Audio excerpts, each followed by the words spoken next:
Compras via IA vão revolucionar o e-commerce. Cara, todo dia eu ouço isso no LinkedIn. É impressionante.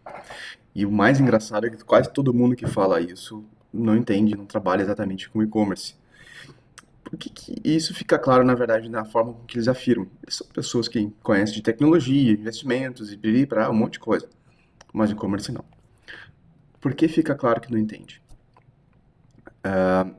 Não que a IA seja um problema, não que as compras via ChatGPT sejam um problema, não seja bacana, o que aliás eu acho bacaníssimo. O problema é o cenário total. Como é que está funcionando o e-commerce hoje? E essas pessoas não estão entendendo claramente como está acontecendo. Citando um exemplo no Brasil, mais de metade das compras já são mediadas por marketplace. No exterior, Estados Unidos, Europa, isso é ainda maior. E, na verdade, existe uma tendência bem forte, global, de concentração de vendas em marketplace. Mas por que isso é importante? Ora, essas funções de IA conversacional, de e-commerce conversacional, onde você conversa, por exemplo, com o ChatGPT e acaba comprando um produto através do chat, eles funcionam através da loja de um e-commerce, sei lá, um Shopify, um VTEX, uma Magento da vida. Até aí tudo bem. É uma função bacana, eu acho bacana, é legal. O problema é que elas não são o futuro. O futuro está na tendência do que está acontecendo. A tendência que está acontecendo é a concentração em marketplace. E os marketplaces até podem sim, eventualmente, terem uma IA conversacional. Só que é uma função totalmente diferente. Não vai ser um ChatGPT, não vai ser um Claude, não vai ser um Gemini. Vai ser uma IA rodando dentro da Amazon, dentro do Mercado Livre, Shopee, e aí tudo bem. É uma coisa um pouco diferente. Porque quando a gente fala que IA conversacional vai ser o futuro, isso não vai o que vai acontecer. Exatamente por isso. Os e-commerces no geral, as lojas independentes, elas têm caído em participação globalmente. Os marketplaces têm subido e as lojas próprias de marca, elas têm mais ou menos se mantido. Às vezes um pouco mais, às vezes um pouco menos. No final, está tudo sendo concentrado em marketplace. Falando um pouco mais sobre por que o ChatGPT não vai conseguir concorrer com a Amazon. E esse é um ponto importante. A Amazon, Mercado Livre, Shopee e tantos outros marketplaces. Eles não são simplesmente uma plataforma de venda, onde você vai lá e escolhe o produto. Eles são uma plataforma que inclui a parte de venda, que inclui publicidade, que inclui logística, que inclui finanças, que inclui mediação para o cliente, inclui um monte de coisa. Esse crescimento, essa concentração em marketplaces não é gratuito. O trabalho que esses caras fizeram aí de criação de ecossistema, de criação de estruturas, de CDs para tudo quanto é lado, de movimentação e de aceitar estoque de terceiros em marketplace, tudo isso aí faz com que a venda deles acabe crescendo mais que os outros. Você vê o ChatGPT fazendo isso, recebendo, montando CDs em vários estados do Brasil, ou dos Estados Unidos, ou da Europa, para despachar produtos no prazo. Você vê o ChatGPT fazendo atendimento a cliente, problemas que você recebeu uma calça que não está no tamanho errado, na cor diferente do que tinha comprado, você vê o ChatGPT resolvendo esse problema. Você vê o ChatGPT resolvendo problemas financeiros que daqui a pouco você pode ter, ou variando o tipo de pagamento. Não, na verdade, a forma que o ChatGPT hoje está trabalhando com a IA conversacional é usando o checkout da própria loja. Então ela não está acrescentando nada. A única coisa que ela está fazendo, o que é bacana, que é o que ela está fazendo, é ajudando a pessoa a escolher um produto. Ah, pô, eu quero comprar uma calça. Qual que é a calça que eu vou comprar? Vai te ajudar a comprar aquela calça, mas ela não vai fazer o que é essencial para o cliente, o que tem sido essencial para o cliente, que é garantir a entrega do produto e nem mediar a entrega em si do produto. Não é essa a função. Não vejo o ChatGPT fazendo isso. É uma empresa um pouco mais desconhecida, mas uma outra empresa de tecnologia que tem apostado bastante com IA é o Google, que é ainda mais avessa a esse tipo de trabalho humano, trabalho de infraestrutura. Eles vão de fato competir com a Amazon, com o Mercado Livre? Muito difícil. Não me parece muito provável isso aí.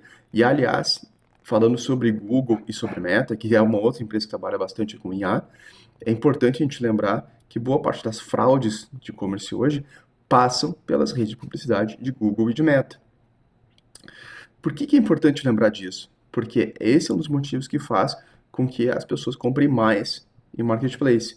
Você vai comprar na loja do Daniel, na loja do fulano, ok? Beleza, você conhece, confia e tudo mais.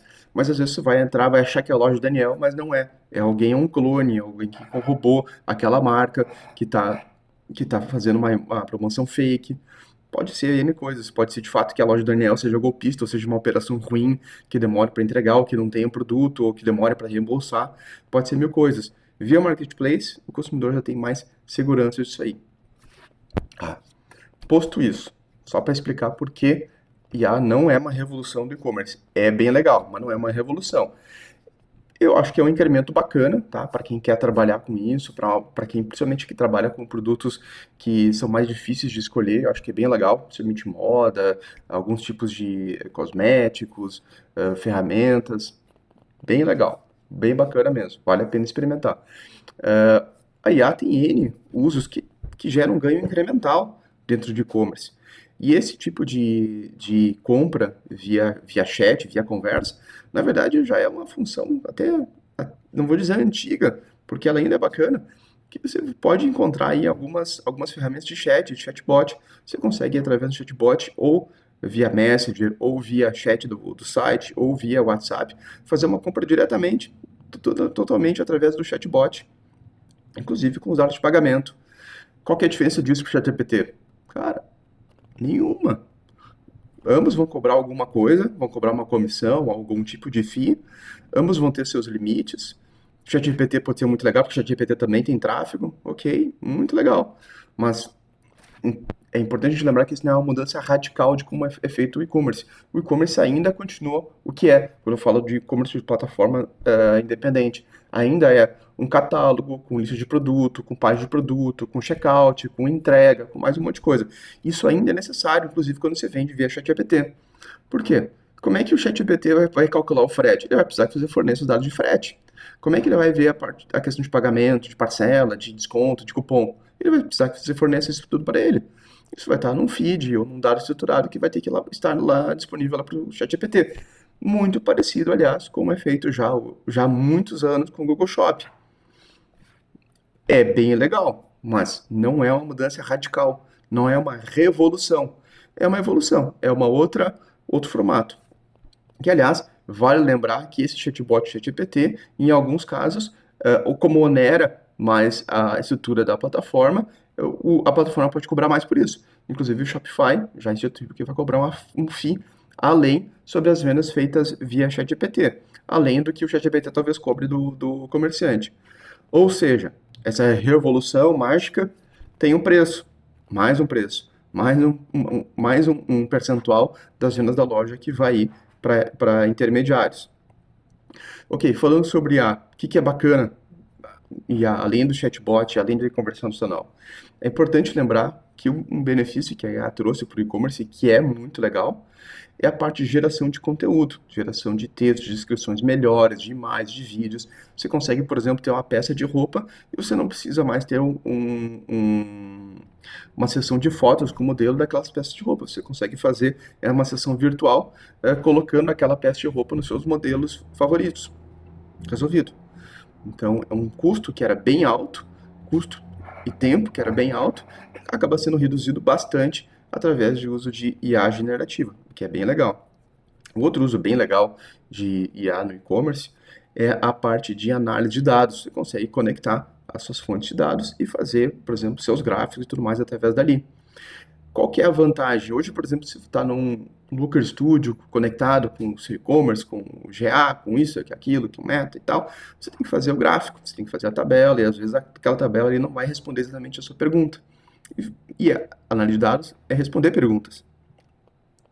Com a conversacional, você pode perguntar, pô, qual foi o produto que mais vendeu ontem, qual foi a margem média deles, qual foi o caminho de atribuição dele e tudo mais, e a IA já vai trazer esses dados mais rapidamente para você, você não precisa ir pesquisar isso aí.